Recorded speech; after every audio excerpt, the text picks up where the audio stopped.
Hello everyone, it's Barry here. Welcome to my Virgin Kitchen. I hope you are well. Today's video is sponsored by the folks from Grana Padano cheese. And oh boy, are you going to love this video. We're going to show you how Grana Padano cheese is made. Hopefully you'll learn a little bit about it and then going to finish it with an absolutely gorgeous recipe. But first, let's go to Italy.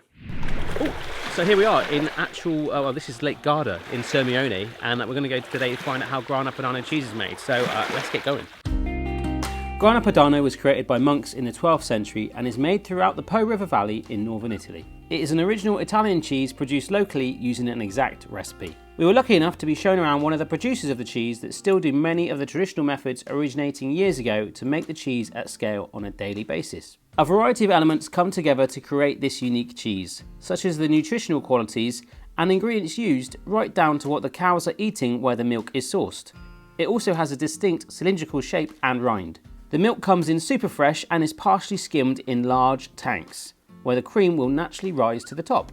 Huge copper cauldrons, which are actually submerged into the ground and deeper than they look externally, are then filled with 1,000 litres of milk. A whey is then added, which was produced the day before. The lactic acid bacteria begins to start the process transforming the milk into cheese. It's then steadily warmed to ensure a consistent temperature throughout. Then the rennet is added, which helps to create a curd. When the feel of the mixture is right, a giant whisk is used, which I even got to have a little bit of a go at to help break the curd.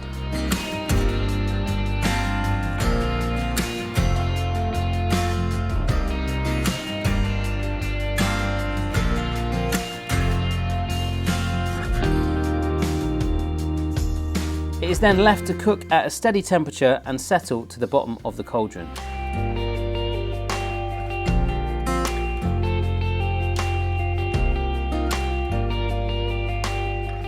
After an hour, the curd is lifted out using a wooden spatula and linen cloth by colleagues. They work together to help roll and smooth, lift out and drain it before slicing in half with a knife, effectively creating two wheels of the cheese.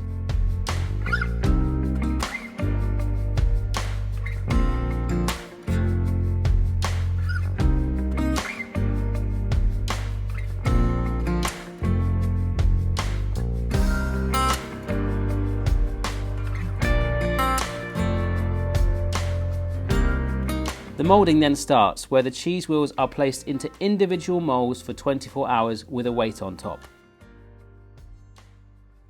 Each wheel is given its very own passport for complete transparency and traceability. Cheeses are then turned over, given the world famous branding for the rind later on, and switched to a metal mould for another 24 hours.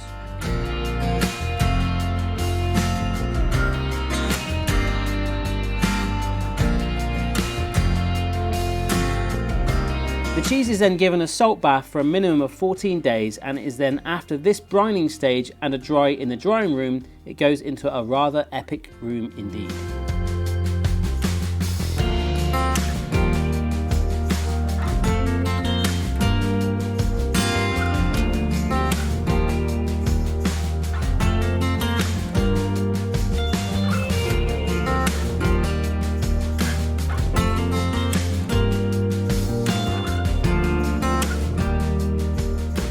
This is where the cheese will rest until being ready for dispatch to the customer.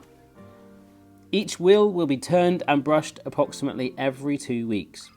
After quality checks to ensure all is good with each individual wheel, it can then be branded with the Grana Padano mark. Those that fail the checks will be covered with X marks and etched out from any Grana Padano branding entirely. We were lucky enough to watch 3 different wheels being carefully opened and got to taste test 3 different types of the Grana Padano.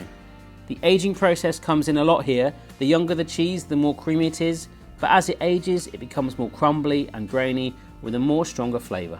Different cheeses work well in certain situations. For example, the creamier, younger cheese is nice for topping or finishing pasta, where the older ones, as they take a little longer to break down, are better going into the dish to add flavour direct. I'll show you this in my recipe in just a moment. You can even cook the rind of the cheese in a variety of ways, including adding it into a bowl of soup to melt the flavour directly in. What I loved most was witnessing the sheer passion and dedication to this craft everybody involved in the process adds. It was a really great opportunity to witness this firsthand, and I hope you found it as interesting as I did.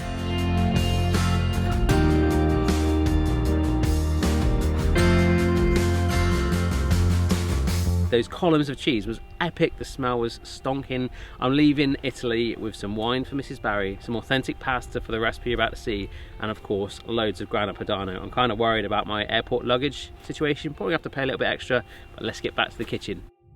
That was an amazing trip, I hope you'll agree. It was my first time in Italy. I absolutely loved it. I loved the people, I loved the culture, I loved their passion for food. I learned so much. I'm only condensing a small amount into this video, so hopefully you want to go onto the Grana Padano website and find out a lot more. Speaking of which, I do have a massive, this actually took up most of my weight luggage in the airport, massive wedge of cheese here with me. So let's now make an awesome recipe with it. The ingredients you're going to need are 2 tins of chopped tomato, 1 chopped onion, 2 chopped garlic cloves, 100 milliliters of cream, 1 teaspoon of rosemary, so you just rip that off the stalk and chop that up to your heart's content, 300 grams of good quality pasta. I actually brought some back from Italy, and of course the Grana Padano. Now obviously you might not have 2 different varieties like me, but luckily I can take the slightly stronger one to go into this dish and the more milder one, more creamy one for the topping. First thing you do is grab yourself a frying pan and add in 2 tablespoons of olive oil. So get that slightly warmed and then add in your chopped onion and the rosemary. Now you want to cook that away, pushing it around the pan. We're not completely frying it and charring it, just let all those smells release. It's good. That should take around about 5 minutes. Then you want to push in your garlic cloves, just get them in there too, and about 2 to 3 minutes again, just push that through with the wooden spoon. It'll become all fragrant again and will start to cook away with the onions and rosemary still in there.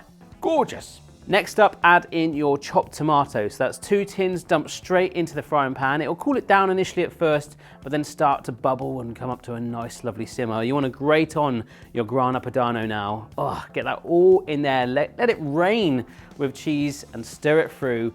Let that simmer for a good 20 minutes. Meanwhile, get yourself a saucepan to one side, bring it up to a low simmer and push in your pasta, cooking it to just under package instructions. Just before your pasta is ready, you'll notice your tomato sauce has gone all nice and thickened now and real concentrated with flavor. Just pour in your double cream, mix that through, it will change the color slightly and really ramp that taste up even more so. And then all that's left to do is take your cooked drained pasta, push that into the pan, stirring it through so all the bits of onions go inside that rigatoni pasta. It's all mingled together and it's serving time, baby. So simply grab yourself a lovely looking dish and spoon down heaped mountains of that pasta. And then, as I say, if you've got the option of the creamier Grana Padano on top, grate that on there, but any you can find just for that extra flavor boost and pepper. That combined on the top will look absolutely gorgeous and it tastes phenomenal. Trust me.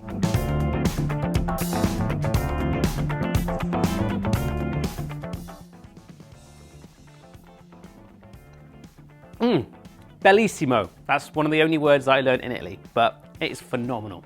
Before I say arrivederci, a massive thank you to Grana Padano for sponsoring this video. Without them, none of this would have been possible, and I can't believe I got to see this with my own eyes. It was actually a really cool thing to do. So again, thank you so much to them. If you want to find out more about Grana Padano cheese, you can head to their website. The link is here and also down below in the description. But for now, arrivederci. I'm Italian. I'm starting to cook like it.